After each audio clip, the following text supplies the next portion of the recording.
I reviewed Tim Walz's taxes from 2008 to 2020, 270 pages. Let's dive right in. 2008 is the first available tax return. It's very short, only 18 pages of data. Tim and his wife generated $214,000 of wages from W-2. Tim worked as a member of the U.S. House of Representatives, and his wife worked as an English teacher.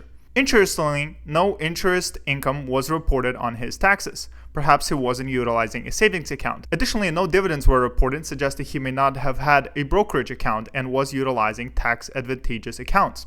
Schedule E showed that Walz owned a duplex that he rented out. He generated $7,500 in rents with $6,000 of expenses, including $2,200 of depreciation expense. This is actually why rentals have amazing tax benefits. He generated $7,500 of cash from the rental. Cash expenses were $4,000, so the total net cash collected is $3,400. But he only paid taxes on $1,200 of the net income because of the depreciation expense. Also, rentals are not subject to payroll taxes like your W-2 wages are. He also filed Schedule H household employment tax. Household employees include maids, babysitters, and others who perform work in your residence as your employees. Employee means that you control their work and how they do it. You have to pay taxes on their cash wages after meeting certain requirements. Tim paid $2,500 of taxes on $16,000 of wages paid to babysitters. Schedule A showed $15,000 of state and property taxes paid and $13,000 of home mortgage interest. He also donated $2,000 to charity. Overall, he paid $40,000 of taxes on $215,000 of adjusted gross income. In 2009, he withdrew $6,500 from the Roth IRA, and his wife withdrew $14,000. These amounts were non-taxable because they came from the contributions. However, I believe line 22 is not reported correctly, as it should include the basis of all Roth IRA contributions minus withdrawals, not just the exact amount of the withdrawal. This is why you should keep a Form 5498 to keep track of your Roth IRA basis. In addition, withdrawing from a Roth IRA is not recommended. You want to keep that money for as long as you can, since the growth is all tax-free. In 2009, Tim filed a Form 5695 residential energy credits. Many people don't know, but you could receive a credit for qualifying solar, heating, exterior doors, insulation, and other items. Tim received an $800 tax credit for the exterior windows upgrade. In 2011, his rental showed a $1,300 loss. However, this amount was not deductible against his W-2 income. If you want to take a rental loss against your income, there are 3 ways to do it. 1, your spouse can qualify as a real estate professional, allowing losses to get applied against your income. 2,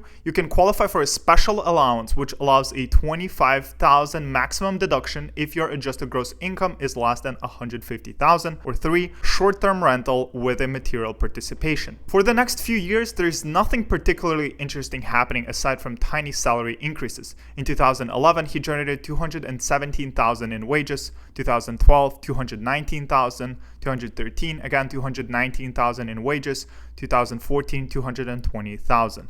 2014 is the first and last year that a taxable interest is reported of $19. He also received a $2,000 deduction for donating clothing, household goods, and furniture. Just a reminder that you need to itemize in order to deduct charitable contributions. Currently, 90% of the people take standard deductions, so most of the time, charitable donations aren't even deductible. At the end of 2016, he purchased a new rental property. In 2017, he reported $3,200 of rental income with a depreciation expense from that rental property.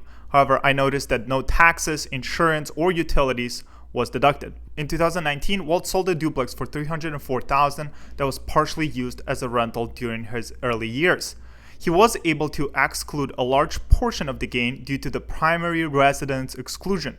If you have a capital gain from the sale of your main home, you may qualify to exclude up to $250,000 of that gain from your income, or up to $500,000 if you file jointly. However, since it was partially used as a rental, he recognized a small gain of $5,000. For the majority of the years after filing his tax return, he had a tax due balance of a few thousand. For example, 2008, he had a $3,700 due. In 2009, $3,300. In 2010, $3,200. This is actually better than receiving a refund because this money could be put in a high-yield savings account generating 5% interest throughout the year. But you have to make sure that you wouldn't be subject to an underpayment penalty. The last available tax return, 2022, showed $127,000 of taxable income with $24,000 of tax liability.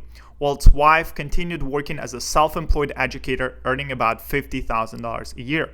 Overall, I would describe his tax return as a very simple one. Not much investment activity and very basic income items. If you enjoyed this video, I would really appreciate if you can hit that subscribe button and let me know in the comments whose taxes should I review next.